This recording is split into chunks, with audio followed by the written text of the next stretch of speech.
ഞാൻ കുറച്ച് ദിവസമായിട്ടൊരു ചലഞ്ചിൻ്റെ ഭാഗമാണ്. ഡോപ്പമിൻ ഡീറ്റോക്സ് ചലഞ്ച് എന്നുള്ളതാണ് ഈ ചലഞ്ചിൻ്റെ പേര്. അപ്പോൾ എന്താണ് ഈ ചലഞ്ച്? ഈ ചലഞ്ച് വളരെ സിമ്പിളാണ്. ഇതിനാകെ 4 റൂൾസാണ്. Rule number 1, no reels, shorts. അങ്ങനെ ഡോപ്പമിൻ ഇങ്ങനെ നമുക്ക് കിട്ടിക്കൊണ്ടിരിക്കുന്ന ചില ഓപ്ഷൻസ് നമ്മൾ ഉപയോഗിക്കാനേ പാടില്ല. റൂൾ നമ്പർ 2, രാവിലെ എഴുന്നേറ്റ് ആദ്യത്തെ 1 മണിക്കൂർ ഫോൺ ഉപയോഗിക്കാൻ പാടില്ല. Rule number 3, no porn.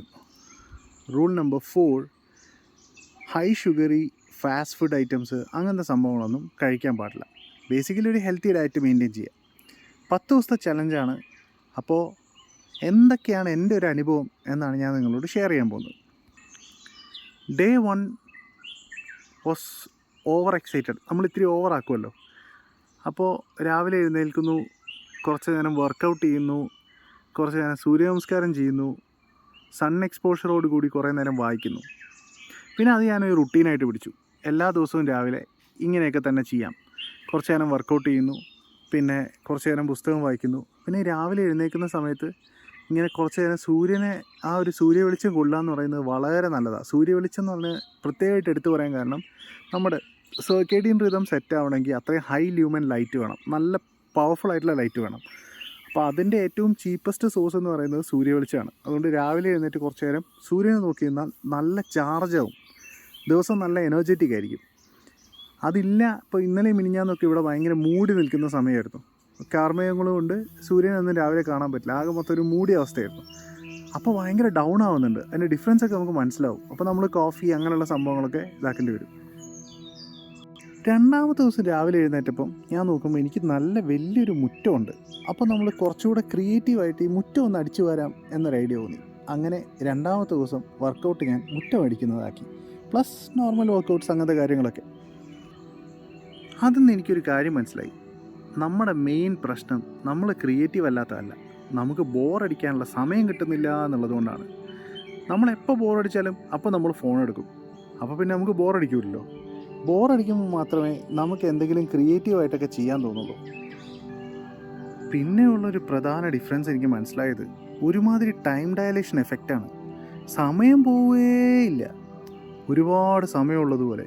അല്ലെങ്കിൽ നമുക്ക് ഒന്നിനും സമയം തികയാത്ത അവസ്ഥയായിരുന്നു. ഇപ്പം നമുക്ക് എന്തിനൊക്കെയോ വേണ്ടി ഒരുപാട് സമയം കിട്ടും. അപ്പം നമ്മൾ ഒരുപാട് നാളായിട്ട് ചെയ്യണമെന്ന് വിചാരിച്ച് പലപ്പോഴായിട്ട് മാറിപ്പോയിട്ടുള്ള കാര്യങ്ങളൊക്കെ നമ്മൾ അപ്പം ചെയ്യും. വേറെ രണ്ടാമത്തെ ദിവസം എഴുന്നേറ്റപ്പോൾ ഈ ഇന്നലെ ചെയ്ത പോലെ തന്നെ മുറ്റം അടിക്കാൻ തോന്നിയില്ല. ഇന്ന് കുറച്ചുകൂടെ വെറൈറ്റി ആയിട്ട് ഒരു അടുക്കളത്തോട്ടം ഉണ്ടാക്കിയാലോ എന്ന് വിചാരിച്ചു. അങ്ങനെ അതിനുണ്ടായിരുന്ന സ്പേസ് എല്ലാം കൂടെ ഒന്ന് വൃത്തിയാക്കി എടുക്കാൻ പറ്റി. സമയമില്ല എന്ന് കരുതി മാറ്റിവെച്ച കാര്യങ്ങളാണ് ഇതൊക്കെ. വേറൊന്നും കൊണ്ടല്ല, നമുക്കതിനൊക്കെയുള്ള സമയമുണ്ടെന്ന് നമ്മുടെ ബ്രെയിനിന് തന്നെ മനസ്സിലാവുന്നതാണ്. ഈ ഡോപ്പമിൻ ഇങ്ങനെ കിട്ടിക്കൊണ്ടിരിക്കുന്ന സമയമല്ല, അതിനൊരു ബ്രേക്ക് വരുമ്പോഴാണ് നമ്മുടെ ബ്രെയിൻ ഒന്ന് പ്രോപ്പറായിട്ട് പ്രോസസ്സ് ചെയ്യുക. പിന്നെ നമ്മൾ ബോറിംഗ് ആണ് എന്ന് വിചാരിച്ചിരുന്ന പല കാര്യങ്ങളുണ്ടല്ലോ, നമുക്കൊട്ടും ക്ഷമയില്ലാത്തത് കൊണ്ട് കഴിയാതെ പോയത്, അല്ലെങ്കിൽ നമുക്കൊന്നും പറ്റൂല എന്നൊക്കെ വിചാരിക്കുന്ന കാര്യങ്ങളുണ്ടല്ലോ. ഉദാഹരണത്തിന് ഒരു നോവൽ വായിക്കുക. അതൊരു ഭയങ്കര ലോങ് ആയിട്ടുള്ളൊരു കമ്മിറ്റ്മെൻ്റാണ്. കുറേ സമയം ഇരുന്നാൽ മാത്രമേ ആ പ്രോസസ്സ് നടക്കുകയുള്ളൂ. വളരെ സ്ലോ ആണ്. ഈ റീൽസ് തോണ്ടുന്ന പോലെ അത്ര ഈസി അല്ല. പക്ഷേ റീൽസ് തോണ്ടാതിരിക്കുമ്പോൾ ആ പ്രോസസ്സൊക്കെ കമ്പാരിറ്റീവ്ലി എളുപ്പമായിട്ട് മാറും. നമുക്ക് കുറച്ചുകൂടെ ഫോക്കസ് കിട്ടും. കുറച്ചുകൂടെ ബോറിംഗ് ആയിട്ടുള്ള ടാസ്കുകളിൽ നമുക്ക് ഫോക്കസ് ചെയ്ത് വർക്ക് ചെയ്യാൻ കഴിയും.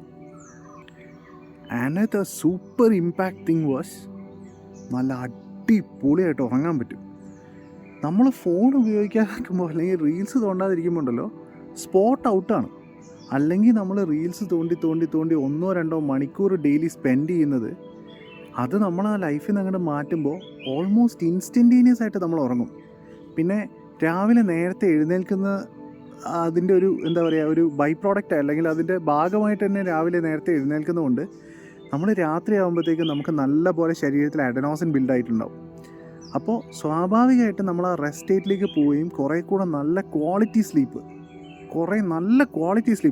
സ്ലീപ്പ് എന്താണെന്ന് മനസ്സിലാവണമെങ്കിൽ അങ്ങനെ ഒരു തവണ ഉറങ്ങണം. നമ്മൾ 8, 9, 10 മണിക്കൂർ ബെഡിൽ ചിലവാക്കുന്നതല്ല ക്വാളിറ്റി സ്ലീപ്പ് എന്ന് പറയുന്നത്. നമ്മളിപ്പോൾ ഉറങ്ങി 8 മണിക്കൂർ നമ്മൾ ഉറങ്ങി, പക്ഷേ അതിൻ്റെ അകത്ത് ഡീപ്പ് സ്ലീപ്പ്, ആ ഡീപ്പ് റെസ്റ്റ് സ്റ്റേറ്റിലേക്ക് നമ്മൾ എത്ര പോയിട്ടുണ്ട് എന്നുള്ളത് മനസ്സിലാവണമെങ്കിൽ നമ്മൾ അങ്ങനെ ഒന്ന് ഉറങ്ങിയാലേ അതിൻ്റെ അനുഭവത്തിലുള്ള വ്യത്യാസം മനസ്സിലാവുള്ളൂ. ഭയങ്കര റിഫ്രഷ്ഡ് ആയിട്ട് ഭയങ്കര ഹൈ എനർജറ്റിക് ആയിട്ട് നമ്മൾ എഴുന്നേക്കുന്നത് അപ്പോൾ മാത്രമാണ്. നമ്മുടെ ലൈഫൊക്കെ ആരൊക്കെയോ സെറ്റ് ചെയ്തതുപോലെ ഓടുന്നൊരു സംഭവമാണിപ്പോൾ. രാവിലെ എഴുന്നേൽക്കുന്നത് തൊട്ട് ഉറങ്ങുന്നവരെ നമ്മൾ എന്തിനൊക്കെയോ വേണ്ടി ഓടിക്കൊണ്ടേയിരിക്കുകയാണ്. നമുക്കായിട്ടൊരു സമയം എന്ന് പറയുന്ന സാധനം കിട്ടാൻ തന്നെ വളരെ പാടാണ്. അങ്ങനെയൊക്കെ നിങ്ങൾക്ക് തോന്നുന്നുണ്ടെങ്കിൽ നിങ്ങൾ ഈ ഒരു പരിപാടി ഒന്ന് ട്രൈ ചെയ്ത് നോക്കുന്നത് വളരെ നന്നാവും. ഈ രാവിലെയുള്ള സമയമുണ്ടല്ലോ, ഒരു 3-4 മണിക്കൂർ കിട്ടും നിങ്ങൾക്ക് സ്വന്തമായിട്ട് നിങ്ങൾക്ക് ഇഷ്ടമുള്ള എന്ത് വേണമെങ്കിലും ചെയ്യാൻ വേണ്ടിയിട്ട്. പഠിക്കണമെങ്കിൽ പഠിക്കാം, അല്ലെങ്കിൽ എന്ത് വേണമെങ്കിലും നിങ്ങൾക്ക് ഇഷ്ടമുള്ള എന്ത് പ്രോസസ്സിൽ വേണമെങ്കിൽ ഫോക്കസ് ചെയ്യാനുള്ള സമയം നിങ്ങൾക്ക് ഈ രാവിലെ എഴുന്നേൽക്കുമ്പോൾ കിട്ടും. നിങ്ങളൊന്ന് ട്രൈ ചെയ്ത് നോക്ക്. ലൈഫിൽ ഗംഭീരമായിട്ടുള്ള മാറ്റം ഉണ്ടാവും.